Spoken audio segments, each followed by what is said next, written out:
할렐루야. 프라미스 모든 성도님들에게 주님의 이름으로 문안을 드립니다. 오늘도 새날을 주신 하나님 앞에 마음을 다한 예배로 나아가도록 하겠습니다. 찬송가 391장, 통일 찬송가는 446장입니다. 오 놀라운 구세주, 찬송 부르심으로 9월 15일 화요일 새벽 예배 시작하겠습니다.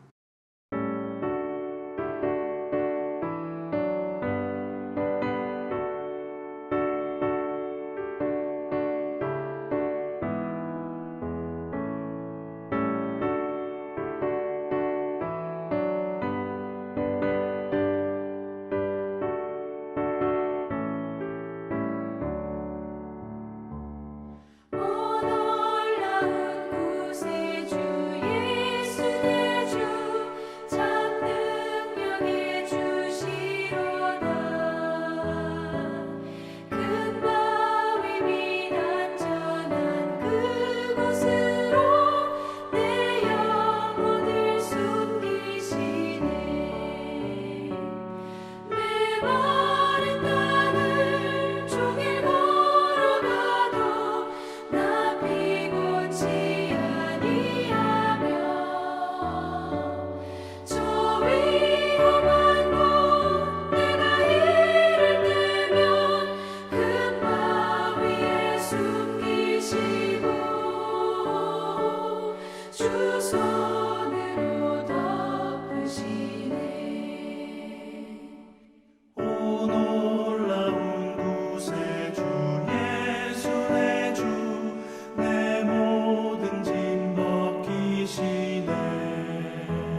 하나님께서 오늘 우리에게 주시는 생명의 말씀은 창세기 45장 1절에서 15절까지 말씀이 되겠습니다.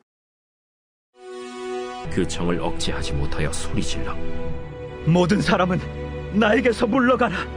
하고 그 형제들에게 자기를 알리니 그때 그와 함께한 다른 사람이 없었더라. 요셉이 큰 소리로 우니 애굽 사람에게 들리며 바로의 궁중에 들리더라. 요셉이 그 형들에게 이르되 나는 요셉이라. 내 아버지께서 아직 살아계시니이까?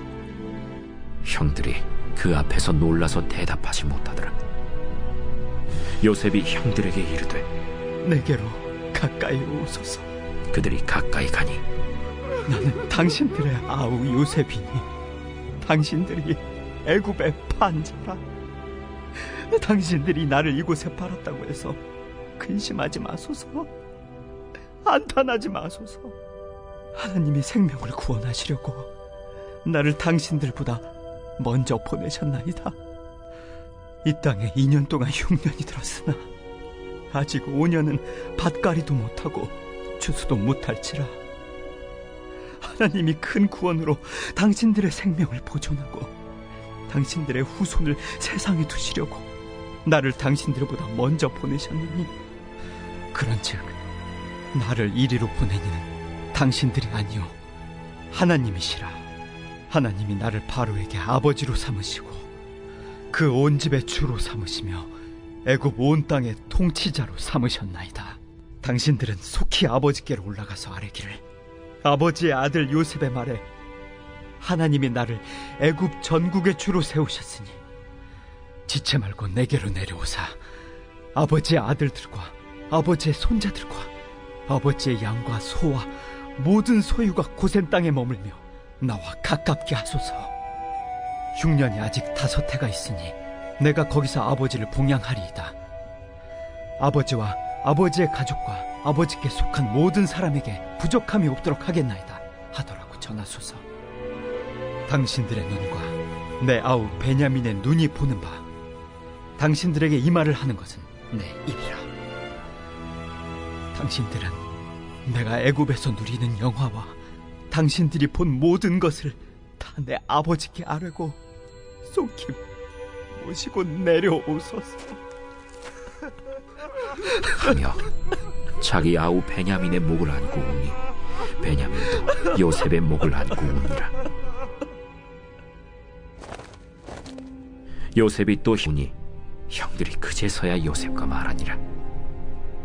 창세기 37장에서 하나님이 주신 꿈으로 시작되는 요셉의 인생 스토리는 얼마나 파란만장한지 모릅니다. 구덩이에 빠졌다가 겨우 목숨을 구하여서 형들에 의해 아라비아 상인에게 노예로 팔려가게 됩니다. 어디로 팔려가는지 영문도 모른 채 요셉은 애굽이라는 나라로 들어가게 됩니다. 그곳에서는 많고 많은 사람들 중에서도 나라의 시위대장을 맡고 있는 보디발의 집에 종이 된 것입니다. 시위대장이라 함은 한 나라의 경호실장인 것이죠. 그런데 여러분, 경호실장의 집에 들어가는 종도 아무나 되는 게 아닐 것입니다. 노예 상인들은 경호실장의 눈에 들기 위해서 많은 노예들 가운데 가장 훌륭하고 탁월한 한 사람을 골라서 경호실장의 집에 보냈을 것입니다. 그런데 그 사람이 바로 요셉이었던 것이죠. 요셉이 아버지의 심부름을 받아 형들을 찾아 세겜으로 갔을 때에 그곳을 떠난 형들을 찾아가기 위해 도단으로 올라갔던 그의 성실함을 살펴보면 요셉이라는 인물의 성품은 어디에서나 눈에 띄었고 노예 상인들 가운데서도 요셉의 성실함과 근면은 어느 누구에게 보내도 손색이 없을 것이라는 인정을 받았던 것이지요. 아니나 다를까 요셉은 보디발의 집을 섬길 때에도 그 주인으로부터 큰 인정을 받았습니다. 그동안에 요셉이 겪은 모든 고난의 시간들이 보상을 받는 듯 했습니다. 그러나 그것도 잠시 보디발의 아내의 유혹을 받았을 때에 유혹을 물리치는 대신 누명을 쓰고 옥살이를 하게 된 것입니다. 아마 이 시간은 요셉의 인생에서 가장 낙심이 되는 순간 중 하나였을 것입니다. 그러나 요셉은 옥살이 중에서도 절망과 근심으로 낙심하지 아니하고 여전히 하나님을 신뢰하는 믿음의 사람이었던 것이 분명합니다. 그렇기 때문에 성경은 요셉이 옥살이를 하는 동안에 간수와 그와 함께 있던 죄수들이 요셉 한 사람으로 인하여서 많은 은혜를 받게 되었다 말씀하고 있습니다. 왕의 술 맡은 자와 떡 굽는 자가 옥에 갇혔을 때에 요셉은 그들의 꿈을 해석하게 됩니다. 그때 요셉이 그들에게 말했던 것이 있습니다. 창세기 40장 8절의 말씀에 요셉이 그들에게 이르되 해석은 하나님께 있지 아니하니까 청하건대 내게 이르소서. 그렇습니다. 요셉은 꿈을 꾸는 자였고 꿈을 해석하는 자였습니다. 그러나 요셉의 마음에 굳게 믿는 한 가지 사실은 꿈을 주시는 이는 하나님이시며 그 꿈을 해석하시는 분도 하나님이라는 분명한 믿음이 있었던 것입니다. 요셉은 만 3년여의 시간을 감옥에 갇혀 있었지만 그를 둘러싼 그 어떠한 환경도 변함없이 하나님을 신뢰하는 그의 마음을, 그의 믿음을 흔들지 못하였습니다. 하나님만을 온전히 신뢰하는 꿈의 해석자 요셉은 결국 바로 앞에 서게 되었고 애굽의 그 어떤 이도 해석하지 못한 바로의 꿈을 해석함으로 말미암아 애굽 왕 바로로부터 하나님의 영에 감동된 사람이라는 놀라운 칭찬과 칭송을 받게 되었습니다. 한 나라의 왕이 줄 수 있는 것이 있다면 아마 최고의 훈장이 있을 것입니다.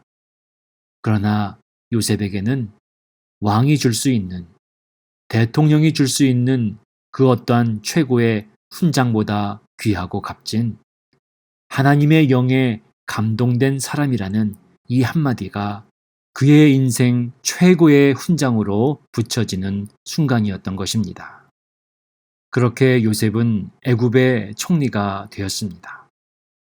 요셉은 하나님의 지혜로 바로 왕의 꿈을 해석하였고 7년의 풍년 동안 나라를 잘 경영하여서 다가올 기근을 준비하는 하나님의 리더로서의 모습을 보여주었습니다. 애굽의 총리라는 직분은 바로가 주었지만 실상 요셉을 세우신 이는 하나님이십니다. 요셉은 이 사실을 분명히 믿었고 7년의 기근이 시작되었을 때에 온 나라로부터 찾아온 사람들 중에서 그의 형제들을 발견하였습니다.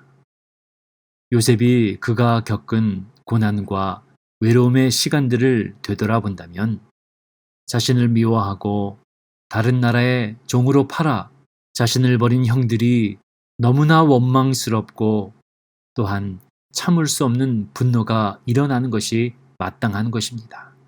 그러나 하나님을 신뢰하는 사람 요셉은 자신의 감정을 의지하지 아니하고 하나님의 신실하신 계획과 섭리를 의지하기로 선택하였습니다. 만약 하나님께서 주신 꿈이 요셉 한 사람을 위한 꿈이었다면 그리고 요셉 자신도 하나님이 주신 꿈을 자신의 흥망성쇠를 위한 것으로 해석을 하였다면 그는 형들에게 복수하는 편을 선택하였을 것이고 자기를 낳은 어머니와 같은 배에서 나온 동생이었던 베냐민을 다시는 만나지 못했을 것입니다. 하나님께서는 요셉이 겪은 인고의 시간들을 통하여서 그의 성품을 다듬어 주셨고 그에게 하나님의 지혜로 충만하게 채워 주셨습니다. 결국에는 형들을 통하여서 막내 동생 베냐민을 애굽으로 데려오게 하였습니다. 오늘 본문에 앞선 44장 말씀에서는 집으로 돌아가는 형제들 중 베냐민의 자루 속에 은잔을 집어넣어 막내 베냐민을 대하는 형들의 마음을 헤아려 봅니다. 지금으로부터 약 20여 년 전, 형들로부터 시기와 미움을 받았던 막내 자신의 모습이 떠올랐을 것입니다. 그런데 애굽에 찾아온 형들은 첫 만남의 순간부터 진실한 삶의 자세를 보여주었고, 막내 베냐민이 억울하게 애굽의 종이 될 지경에 처하였을 때에 유다가 베냐민을 위하여 자신을 기꺼이 희생하는 모습을 발견하였고, 또한 모든 형제들이 고향에 계신 아버지를 극진히 사랑하고 염려하는 모습을 통하여서 큰 마음의 감동을 받게 되었습니다. 오늘 본문 창세기 45장의 말씀은 바로 그 요셉의 주체할 수 없는 감동을 우리에게 전하고 있습니다. 지난 20여 년의 세월 동안 요셉의 마음에 남아있는 형제들은 자신을 미워하고 시기하고 질투하였던 형들이었으며, 자신을 구덩이에 던졌고 종으로 팔아넘긴 형들이었습니다. 인간적인 마음으로는 용서할 수 없는 형들이었지만 20년 만에 나타난 형들은 혈기와 정욕으로 가득 찬 사람들이 아닌 진실함이 있고 형제를 위해 모든 것을 희생할 수 있는 자들이 되어 요셉 앞에 서게 된 것입니다.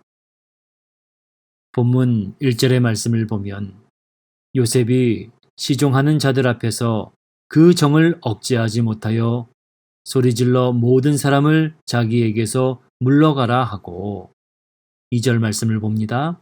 요셉이 큰 소리로 우니 애굽 사람에게 들리며 바로의 궁중에 들리더라. 요셉이 형들의 진실된 모습을 보며 얼마나 그 마음의 감동을 받았는지 감정을 추스리지 못할 정도로 큰 소리로 울었다 성경은 기록하고 있습니다. 애굽 사람들이 들었으며 바로의 궁중에 들리기까지 그의 감정이 얼마나 북받쳐 올랐는지를 알 수가 있습니다. 사랑하는 성도님 여러분, 요셉의 주체할 수 없는 눈물의 의미는 무엇일까요? 첫째는 형들의 진실한 마음, 곧 사람을 통하여 얻게 되는 감동의 눈물인 것입니다.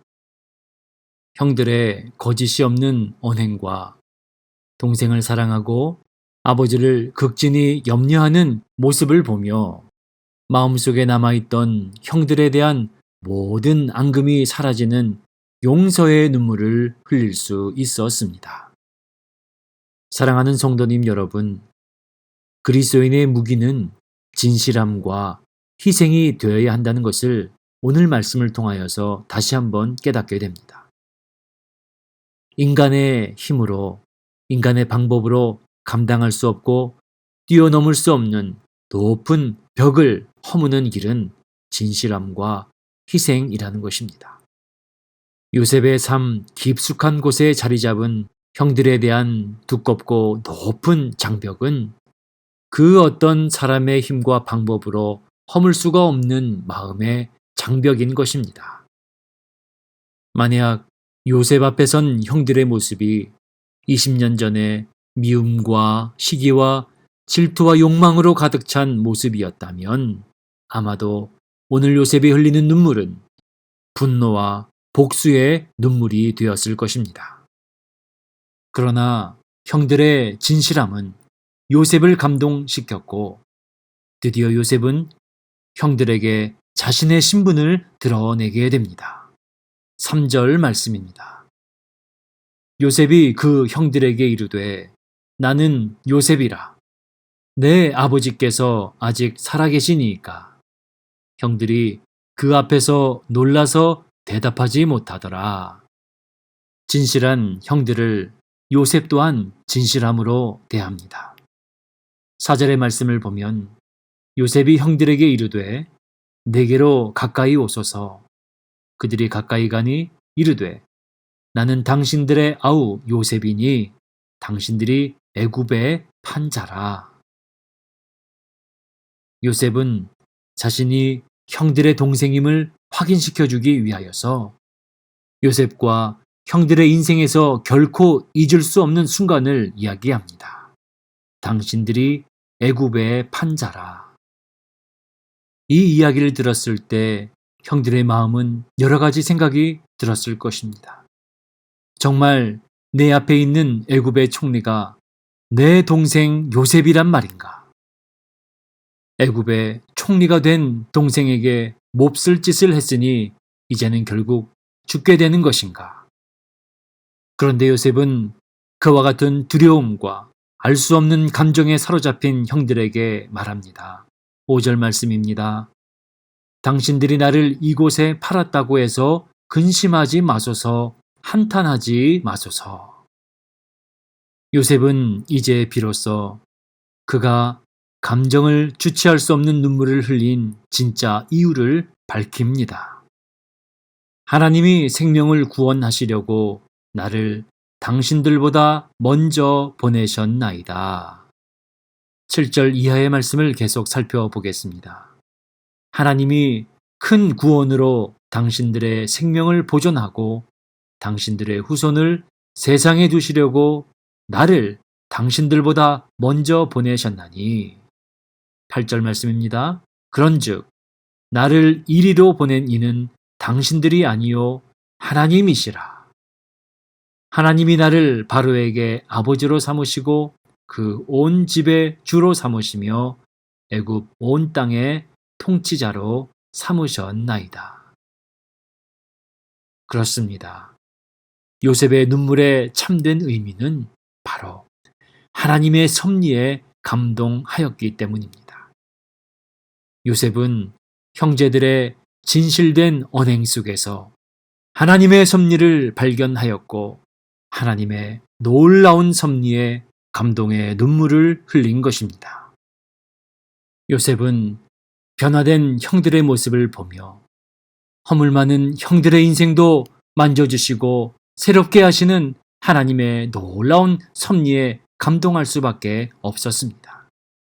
그리고 요셉은 자신에게 주신 꿈을 철저하게 이루시는 하나님을 바라보며 요셉에게 주신 꿈이 요셉 한 사람을 넘어 택하신 그의 백성들을 인도하시고 구원하시는 하나님의 놀라운 섭리에 쓰임받는 인생이 된 자신을 발견하며 감격과 감사의 눈물을 흘린 것입니다. 형들이 요셉을 구덩이에 빠뜨렸습니다. 형들이 요셉을 애굽의 종으로 팔아 넘겼습니다. 그러나 요셉은 고백합니다. 나를 이리로 보낸 것은 당신들이 아니요 하나님이시라. 하나님이 생명을 구원하시려고 나를 당신들보다 먼저 보내셨나이다. 요셉의 인생은 하나님으로 해석되어지는 인생인 것입니다. 요셉은 자신의 삶을 그가 당한 고난으로 말하지 아니하였습니다. 요셉의 삶을 설명할 수 있는 단 한 가지 단어, 그것은 바로 하나님입니다. 내가 당한 고난도 하나님이 주신 것이고 내가 높은 자리에 오르게 된 것도 하나님의 뜻이며 이곳 애굽에서 형들을 만나게 된 것도 바로 하나님의 놀랍고 철저한 섭리입니다. 나는 하나님을 신뢰합니다. 나의 인생의 해석자는 하나님이십니다. 사랑하는 모든 성도님 여러분, 우리의 인생이 하나님 한 분으로 설명되어지는 인생이 되기를 주님의 이름으로 축복합니다. 하나님의 섭리를 깨닫는 자만이 자신의 인생을 하나님으로 설명할 수 있는 자가 되는 줄 믿습니다. 하나님의 섭리를 깨달은 요셉이 그의 형들을 용서할 수 있었던 이유도 바로 하나님의 계획과 인도하심과 섭리 가운데 해석되어지는 자신의 인생을 알았기 때문인 것입니다. 이제 요셉은 주체할 수 없는 눈물 가운데 동생과 모든 형제들에게 화해와 용서의 입맞춤을 합니다. 하나님이 나에게 꿈을 주셨고, 하나님이 나를 보내셨고, 하나님이 나를 인도하셨으며, 하나님이 당신들을 위해 나를 예비하셨습니다. 할렐루야. 사랑하는 모든 새벽재단의 성도님 여러분, 우리의 인생, 하나님이 나를 이라는 것으로 해석되어지는 그러한 복된 인생이 되기를 원합니다. 고난 중에 있으십니까? 어려움 중에 있으십니까? 그 시간들 속에서 하나님이 나를 사용하고 계심을 분명히 기억하시기 바랍니다. 하나님이 나의 삶을 사용하고 계십니다. 하나님이 나의 인생을 주관하고 계십니다. 하나님이 나의 인생의 주관자요 해석자 되심을 믿고 화해의 입맞춤과 사랑의 입맞춤으로 각자에게 맡기신 삶의 자리를 품고 나아가는 모든 새벽재단의 성도님들이 되시기를 주님의 이름으로 축원을 드립니다. 기도하겠습니다. 살아계신 하나님 감사합니다. 오늘도 우리 인생의 주인 되셔서 하루의 삶을 열어주시고 주님의 귀한 도구로 우리의 삶을 이어주시니 감사합니다.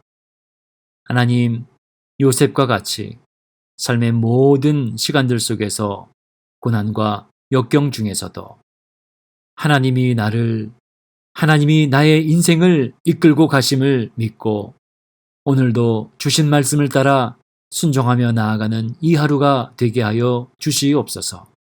눈에 보이는 환경 때문에 하나님의 섭리를 바라보지 못하는 어리석은 인생 되지 않게 도와주시고 요셉과 같이 우리 인생의 주관자, 해석자 되신 하나님을 끝까지 신뢰하는 믿음의 사람으로 이 하루를 승리하게 하여 주옵소서. 살아계신 예수님의 이름으로 기도합니다. 아멘. 하늘에 계신 우리 아버지여, 이름이 거룩히 여김을 받으시오며 나라가 임하옵시며 뜻이 하늘에서 이루어진 것 같이 땅에서도 이루어지이다. 오늘 우리에게 일용할 양식을 주옵시고 우리가 우리에게 죄 지은 자를 사하여 준 것 같이 우리 죄를 사하여 주옵시고 우리를 시험에 들게 하지 마옵시고 다만 악에서 구하옵소서. 나라와 권세와 영광이 아버지께 영원히 있사옵나이다. 아멘.